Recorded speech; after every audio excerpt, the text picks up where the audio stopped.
palabra de Dios, cómo la palabra de Dios impacta, cómo la palabra de Dios habla, cómo la palabra de Dios alimenta, trae lo que llamaríamos un avivamiento, un despertar en nosotros. Y vimos hace 2 domingos que Moisés por primera vez lee el libro de la ley a los israelitas en el monte Sinaí, y el pueblo entendió lo que Dios estaba pidiéndoles, ¿no?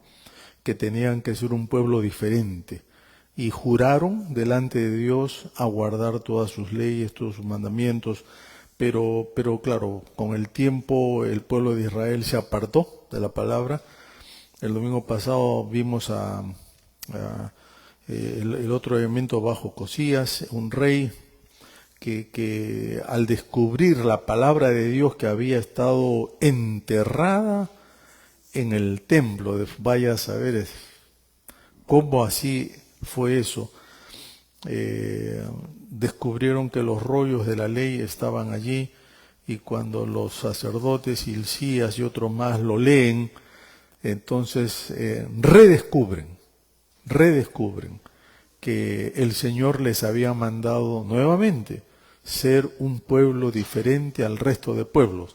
Y nos dice la palabra que el pueblo entonces lloró amargamente porque se dieron cuenta que se habían apartado de Dios, y Dios entonces los perdonó y tuvieron un gran avivamiento con regocijo y todo lo demás.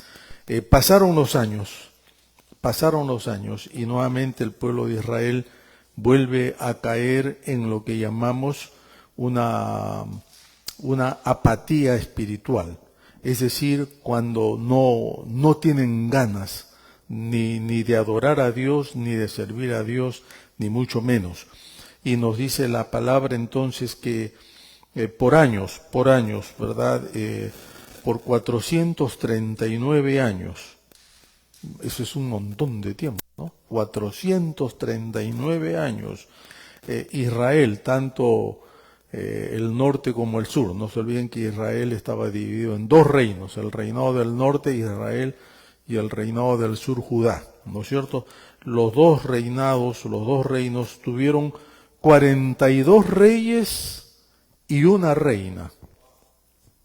Es un montón también de gobernadores, ¿no es cierto? De esos 43, solo 5, dice la palabra, solo 5 fueron piadosos. En otras palabras, que hicieron lo recto a los ojos de Dios. Solo 5. Y hermanos, si ustedes quieren, qué sé yo, leer todo esto, siempre mi sugerencia es que lean los libros de Reyes, que ahí uno encuentra cantidad de historia, pero a la vez lo que llamaríamos lecciones para nosotros en el día de hoy.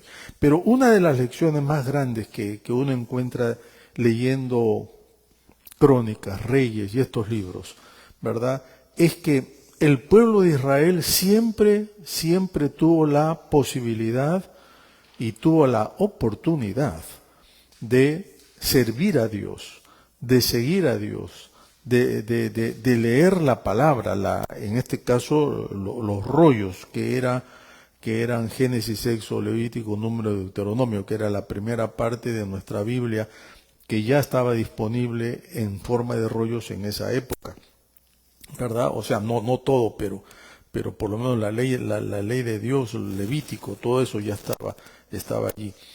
Pero el pueblo de Israel, a pesar que tenía, voy a ponerlo de esta manera, tenía la Biblia en sus manos, se olvidó rápidamente de todo esto.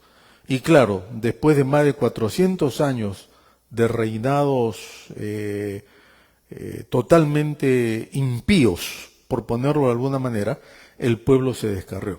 Ahora, esta es una lección tremenda, hermanos. No es que la iglesia se desvía por estar bajo gobiernos impíos, no es eso. Porque porque nosotros vemos que aún dentro de esos 42 o 43 reinados hubo gente que siguió a Dios. ¿Me explico? Pero lo que sí es claro en las Escrituras es que todo el ambiente de esos reinados influyeron en el pueblo de Israel e hicieron que ellos poco a poco se olvidaran del libro de Dios.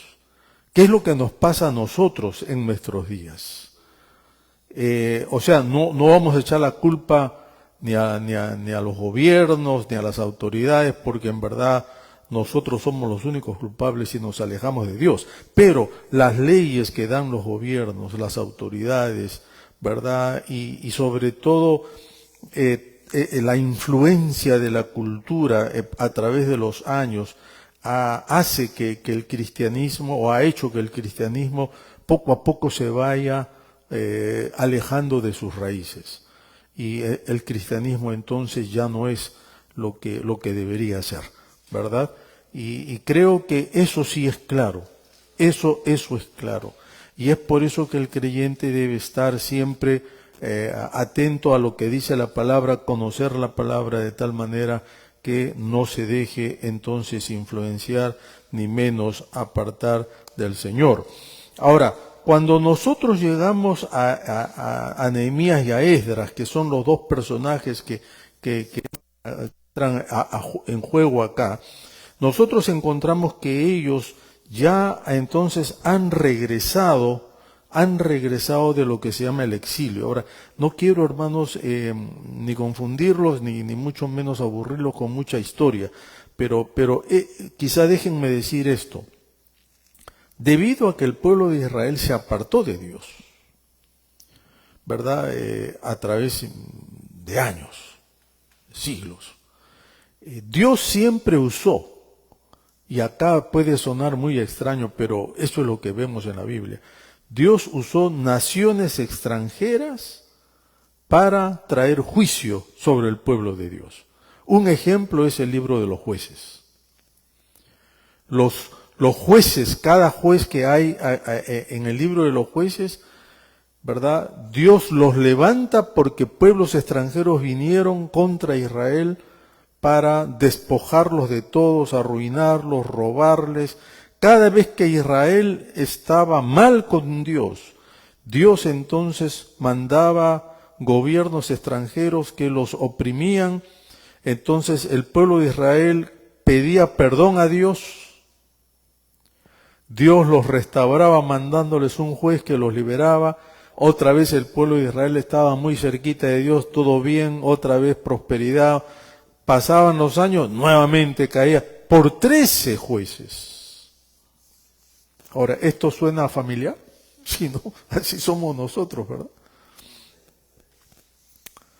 Cuando estamos bien, la gente no busca a Dios.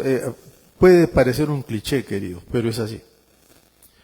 Cuando a la gente todo le va bien, Dios no, ni caso le hace. Cuando tienes salud, menos. Cuando tienes dinero, menos. Cuando tienes felicidad, menos. O sea, es cuando la gente empieza a experimentar algún tipo de problema que la gente empieza a buscar a Dios. Y esto es algo que uno ve aquí en estos libros históricos de la Biblia. Por eso es que es muy importante leerlos. Pero todo este cuento es entonces porque en todos estos años, 490 y pico de años, con reyes malos, Dios por último manda a los babilonios, que era un imperio sumamente cruel, para que no solamente destruyera la ciudad de Jerusalén, sino que llevara presos, cautivos, esclavos, a todos los habitantes a Babilonia. Y nos dice la palabra, hermanos, y Jeremías es uno de los profetas que habla lamentación. Todo el libro de Lamentaciones es un lamento porque el pueblo de Israel lo han llevado cautivos a Babilonia. Y miren ustedes, queridos, que ellos pasan años en Babilonia, después de 70 años, Dios permite Siempre otra vez la misericordia de Dios, ¿no? Dios permite que un rey pagano, impío, como era Ciro, el rey persa, dijera, ya basta, ya los judíos han entendido, no los queremos más en Babilonia, regresen a su país después de 70 años, que dicho sea de paso es el cumplimiento de una profecía de Isaías, pero no vamos a entrar en eso. Y es así entonces como los cautivos de Israel vuelven a Jerusalén después de 70 años, guiados por un sacerdote llamado Zorobabel, pero también por Nehemías y por el escriba Esdras, que es la historia que está acá. Y ellos regresan a Jerusalén. Pero en ese tiempo, hermanos, que vivieron en Babilonia, ya 2 generaciones. Los chicos que habían nacido en Babilonia ya no hablaban el arameo. Los viejos que habían salido se olvidaron del libro de Dios, se olvidaron de adorar a Dios. Prácticamente esos judíos eran judíos paganos, ¿verdad? Que habían adquirido todas las malas costumbres del pueblo de Babilonia, pero regresan a Jerusalén. Y entonces aquí viene la historia, ¿verdad? La parte linda, que rápidamente se las quiero contar para ver cómo Dios trae un avivamiento en medio de esa situación cuando el pueblo de Israel descubre nuevamente la palabra de Dios. Nos dice la palabra, y rápidamente, hermanos, yo voy a ir leyendo algunos pasajes, ¿verdad? Para entender un poco esto, pero rápidamente nosotros leemos en Esdras capítulo 9, versículo 1, Esdras capítulo 9, versículo 1, que entonces el escriba Esdras, cuando visita a los cautivos que han regresado a Jerusalén, encuentra que esa ciudad vivía un caos moral, espiritual, económico, político impresionante.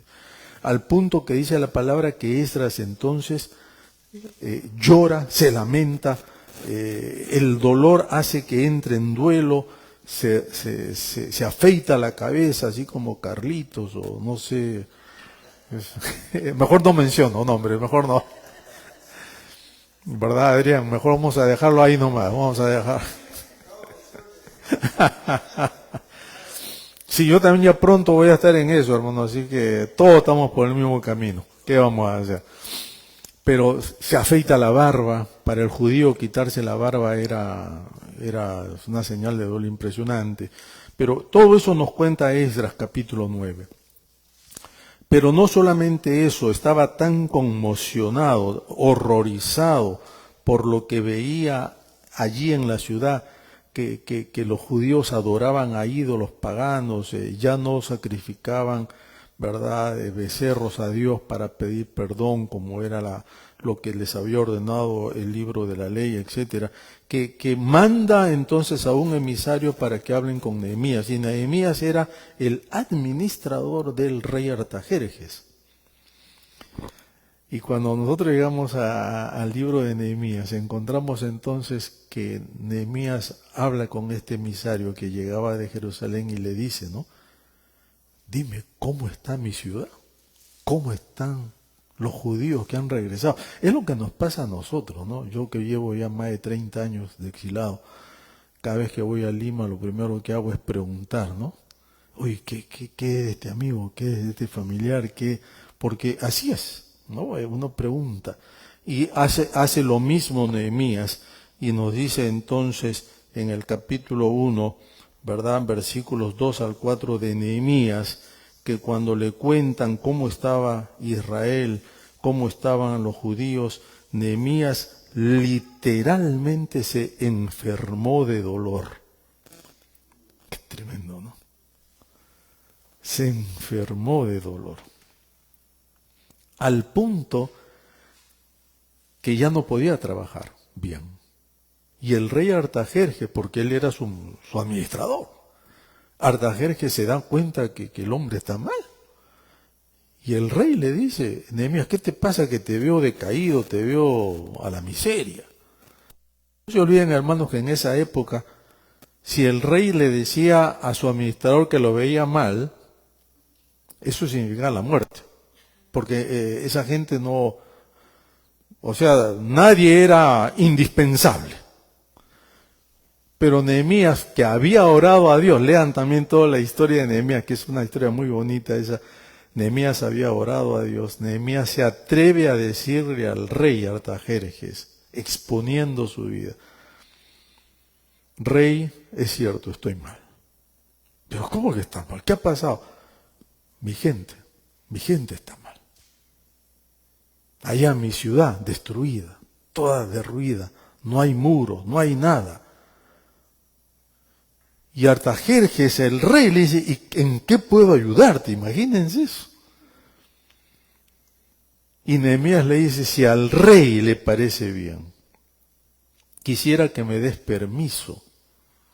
Él mismo estaba sellando su muerte.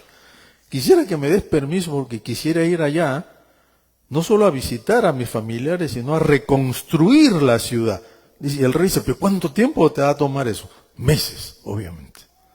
Y el rey le dijo: está bien, vete, no hay problema.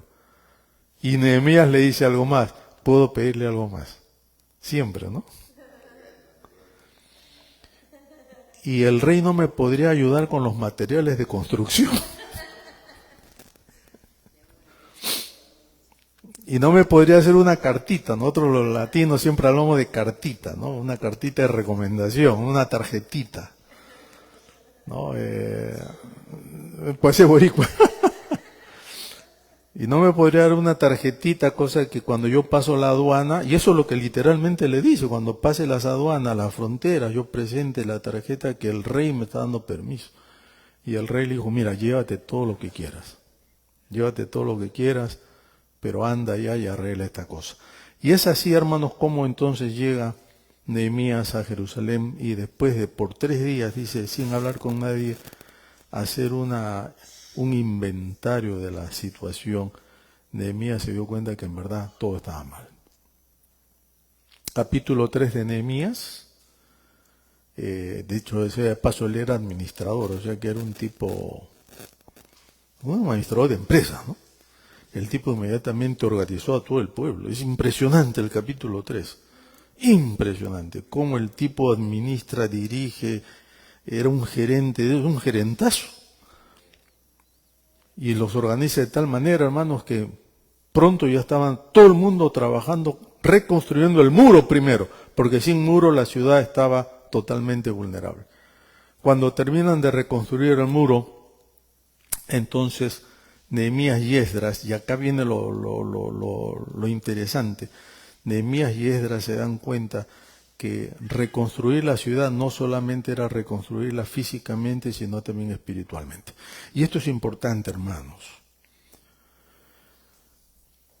Tú puedes ser el hombre más saludable del mundo, la mujer más saludable del mundo, puedes ser el hombre más económicamente poderoso, o la mujer sin ningún tipo de, ¿cómo llamaríamos?, de preocupaciones económicas, pero si espiritualmente no estás bien, en verdad, nada está bien.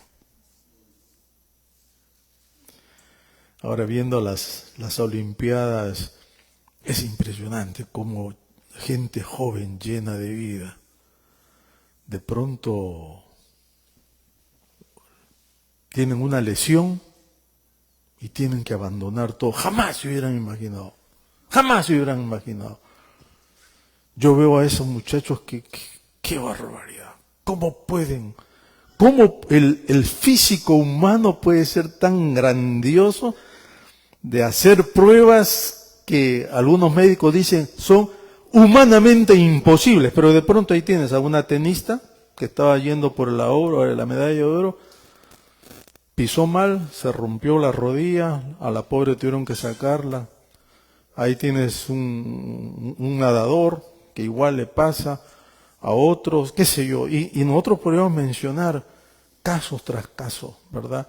Donde no interesa la situación en la que tú te encuentres, si tú crees que todo está bien contigo, siempre va a haber algo que tenemos que preocuparnos más. Por eso que Nehemías y Esdras se dieron cuenta y dijeron, ya, la ciudad está protegida ahora, ya están los muros, ya está todo. Pero dicen, pero a menos que el corazón del pueblo esté bien, no va a pasar nada. Y es por eso entonces que el pasaje que leyó Carlitos, capítulo 8 en adelante, nos narra diríamos, episodio. Versículo 1 dice, entonces se juntó todo el pueblo como un solo hombre. Es bonito, ¿eh? Como un solo hombre. En otras palabras, el pueblo estaba tan unido después de haber trabajado juntos. Es que el trabajo, hermanos, con un objetivo en común une, ¿no?, al pueblo, ¿no? Dice, se reúnen como un solo hombre en la plaza.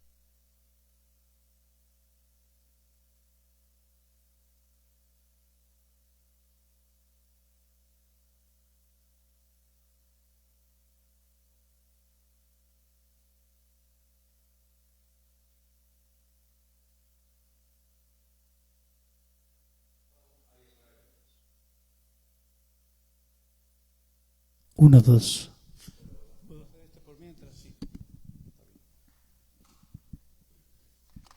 Bueno, lo siento por los que están viendo quizá por...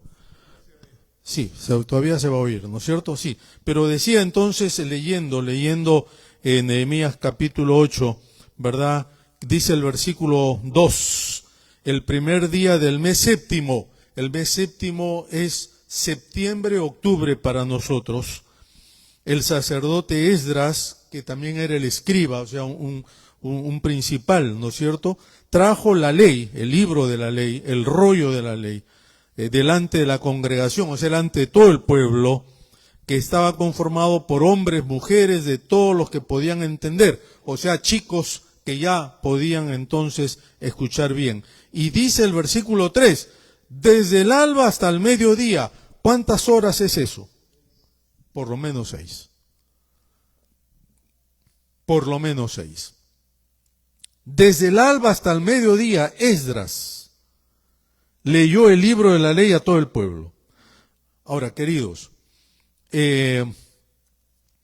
nosotros sabemos que el grado de retención, de atención que nosotros tenemos es solamente de minutos. Los adultos, minutos. Si una persona habla mucho, entonces nosotros automáticamente cerramos la atención y ya no nos concentramos. Miren ustedes que desde niños hasta adultos, por 6 horas mínimo, escucharon entonces al profeta leer el libro de la ley. Y el profeta con otros, entonces, que dice levitas, y ahí está la lista, ¿no?, de gente que leyó Carlitos. Entonces leen en la palabra de Dios, haciendo entender a la gente, al pueblo, lo que estaban leyendo. Ahora, esto es muy interesante porque por alguna razón el escritor de este libro inclusive pone los nombres de los ayudantes. Eran 2 equipos de 13 personas cada uno. No sabemos quiénes eran estas personas, con nombres raros, ¿verdad?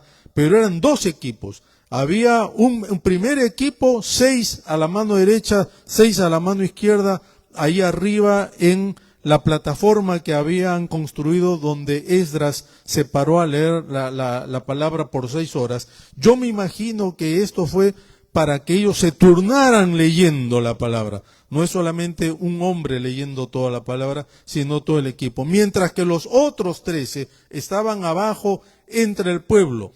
Ahora, habían regresado ese grupo de inmigrantes que habían regresado de Babilonia hasta Jerusalén, eran más de 80,000 personas. Eso nosotros podemos verlo más adelante en el libro de Esdras. O sea que era un montón de gente, ¿verdad? Entonces era una multitud impresionante.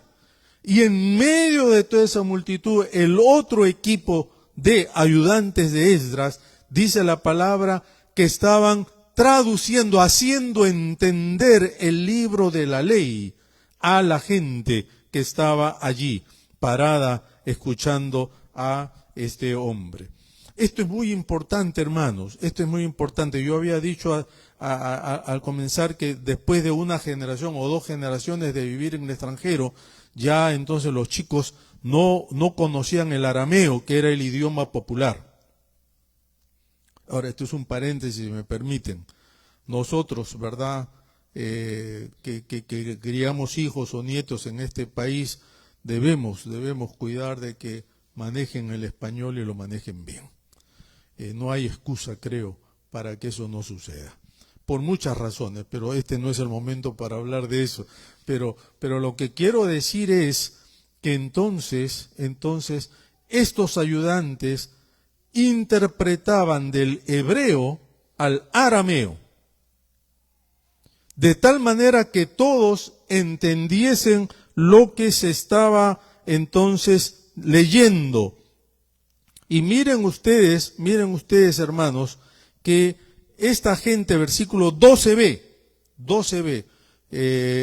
a ver dónde está, 12b, sí, y todo el pueblo se fue a comer y a beber y a obsequiar porciones y a gozar de gran alegría, porque habían entendido las palabras que les habían enseñado. En otras palabras, hermanos, la lectura del libro de la ley no fue una lectura nada más de compromiso, ¿no? Un ritual que hay que leer porque hay que leer, sino que la gente lo entendió. Y cuando entendió, entonces se produjo un gran gozo, y ese gozo lo relata el autor. Ese gozo se tradujo primero en una tristeza impresionante. Versículo 9 dice, así, ahí está. Versículo 9 dice, Nehemías, hoy es día consagrado a Jehová, nuestro Dios. No os entristezcáis ni lloréis, porque todo el pueblo lloraba oyendo las palabras de la ley. Ahora, uno dice, ¿cómo que lloraba?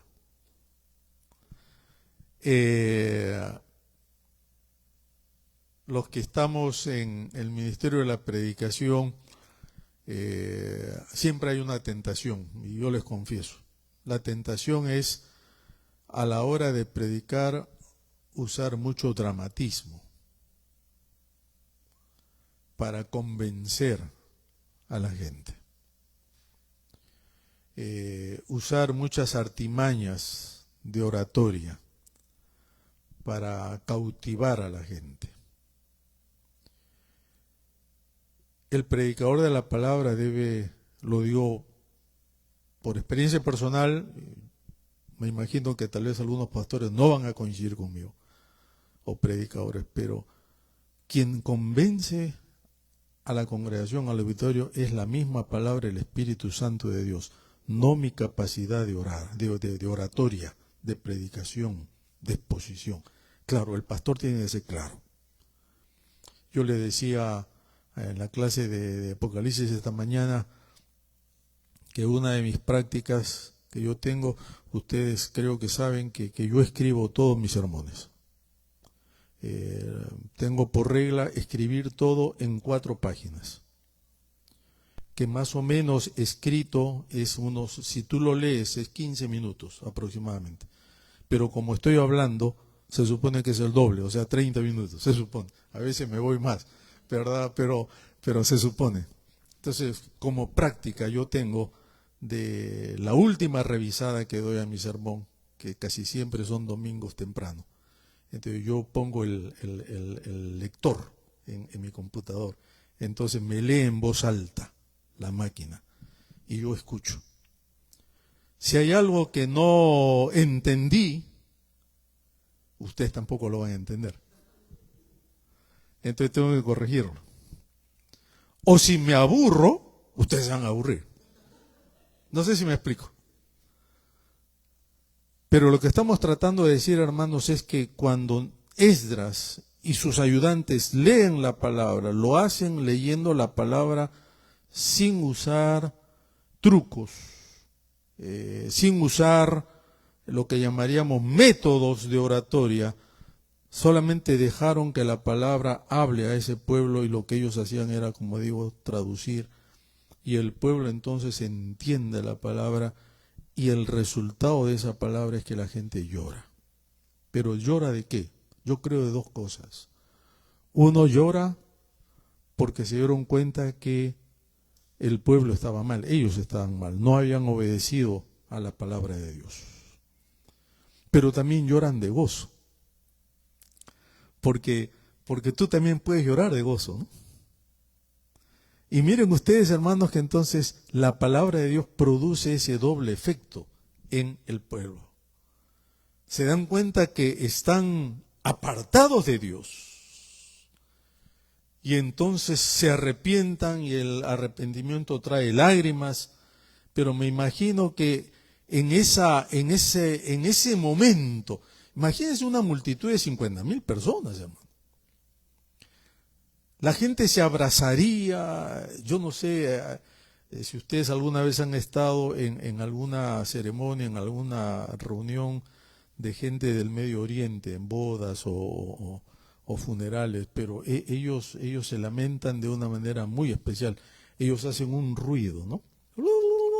Gritan así, y es un lamento muy, diríamos, característico de las personas que viven en el Medio Oriente. Y yo imagino que eso debió haber sido una cosa así, todo el mundo lamentándose, gritando, ¿verdad?, haciendo ruido, etcétera, etcétera, pero también no solamente de arrepentimiento, de dolor, sino también de alegría, porque habían encontrado el libro de la ley, habían ahora encontrado entonces lo que ellos habían perdido, y de esa manera ellos estaban no solamente conmovidos, sino que también estaban listos para interactuar y para seguir lo que el libro de la ley les estaba diciendo. Y miren ustedes que en el versículo 10 dice algo bonito. El versículo 10 dice, voy a leer, bueno, en verdad es la última parte, pero voy a leer todo. Luego les dijo, está hablando de Nehemías, id, comed, alimentaos, bebed vino dulce, y enviad porciones a los que no tienen nada preparado, porque este es el día consagrado a nuestro Señor. No os entristezcáis, y miren esta última frase, porque el gozo de Jehová es vuestra fortaleza. El gozo de Jehová es vuestra fuerza. Hay un coro que antes se cantaba, ¿no? El gozo del Señor mi fortaleza es. Y hermanos, esta expresión no es solamente un cliché, que tú lo pones en tu camiseta, ¿no? O lo pones en un póster. Esto más bien es una realidad, en el sentido que la gente se dio cuenta, el pueblo se dio cuenta, y esto es importante, porque el pueblo había estado alejado de Dios por tantos años. Había venido toda esa racha de desastre sobre ellos, incluyendo el cautiverio a Babilonia. Y yo me imagino que en la mente de muchos estaba, si nosotros no nos arrepentimos y no volvemos a Jehová, nos va a venir otra más. Y de pronto encuentran que el Señor les perdona. Encuentran que el Señor les da el gozo, la alegría de ser perdonados. Y eso es lo que está haciendo referencia Nehemías. Nehemías no solamente está hablando de la alegría y el gozo porque están juntos para comer, que también es bueno y también nos alegramos, ¿no es cierto? Cada vez que nosotros tenemos algo acá nos alegramos juntos, pero es el gozo de saber que Dios nos ha perdonado y que ya nada pesa sobre nuestros hombros, sobre nuestras espaldas. Nos sentimos livianos y tenemos algo dentro que también se refleja exteriormente. Ese es el gozo de la salvación. Me gusta pensar, hermanos, que si no fuera por este gozo de la salvación, Pedro, después de negar al Señor Jesús, hubiera terminado como Judas.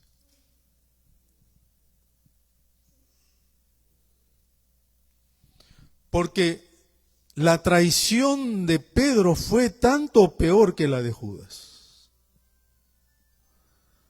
Porque Pedro había sido el más cercano a Jesús. Pedro había estado en la transfiguración con Jesús, Judas no. Y miren ustedes, hermanos, que cuando Pedro niega a Jesús, él obviamente se va, estaba totalmente mal. Pero cuando mira a Jesús, después que el gallo canta la tercera vez, en lugar de irse y ahorcarse como lo hizo Judas, más bien Pedro, yo creo que se arrepintió porque dice la palabra que lloró amargamente. Y Pedro entonces se convierte de traidor en el apóstol más grande que ha habido entonces, juntamente con Pablo, en la iglesia cristiana. Y lo mismo podríamos decir de Pablo. Luego que Pablo se convierte, hermanos, ahí camino a Damasco, ¿no es cierto? Y el hombre queda ciego por 3 días, ustedes se imaginan. Hermanos, 3 días solo. Todo lo que se le debe haber venido a la mente. Una de ellas, quitarse la vida. Porque él había literalmente ordenado la muerte de cantidad de cristianos. Él mismo lo dice. Pero ahí viene el gozo de la salvación otra vez. Porque este Jesucristo que lo encuentra camino a Damasco, entonces lo levanta y Pablo se convierte en el apóstol que fue. Y eso es lo que está Nehemías acá hablando. El pueblo, luego de descubrir por la palabra que todavía el Señor los ama y que todavía el Señor les da una nueva oportunidad de arrepentirse, lloran, es cierto, pero también se regocijan porque el gozo del Señor ahora era su fortaleza. Pero también, hermanos, esto a mí me lleva, y con esto quiero terminar, a una última cosa. Hay muchísimo por ver acá, ¿verdad? Pero creo que entendemos el mensaje central. Pero lo que a mí más me llama la atención es la secuencia de este capítulo, una secuencia hermosa, porque primero vemos entonces que que gracias a Esdras y a Nehemías, que les leen la palabra, ¿no?, al pueblo, el pueblo entiende la palabra. Porque dice, ya otra vez, les hacían comprender 6 horas. O sea, el pueblo lo entiende. Pero luego entonces esa palabra les trae arrepentimiento, lloro, pero también gozo. O sea, esa palabra produce en ellos lo que nosotros llamamos emociones. La gente siente el resultado de esa lectura de la palabra. Pero al final la gente no se queda solo con entender y sentir, sino que también los lleva a actuar. Porque dice la palabra, y ese es el capítulo, los últimos versículos que leyó Carlitos, que cuando ya pasó la fiesta, entonces los jefes de familia salieron al monte a cortar ramas para hacer sus cabañas en sus casas conforme el libro de la ley les decía. Y esta costumbre de los tabernáculos hasta el día de hoy se mantiene, ¿verdad? Si tú fueras a un barrio judío, eso yo lo he visto allá en Brooklyn, en Nueva York, pero en este mes, ¿no es cierto? En septiembre, octubre, ellos ponen un tabernáculo, una enramada en sus jardines, y ahí duermen, y ahí enseñan a sus niños que deben dormir, para recordarles que en el desierto ellos durmieron, no en cuartos, en camas, sino durmieron en el piso, mientras Dios los liberaba. Y eso es lo que está tratando de mostrar aquí Nehemías, que el pueblo entendió, sintió y actuó, porque fueron e hicieron lo que la palabra les estaba pidiendo. Queridos, un avivamiento tiene esas características. Un avivamiento no es solamente sentir mucha emoción, cantar muchos coritos, estar, qué sé yo, en cultos días y días. Eso es solamente una parte.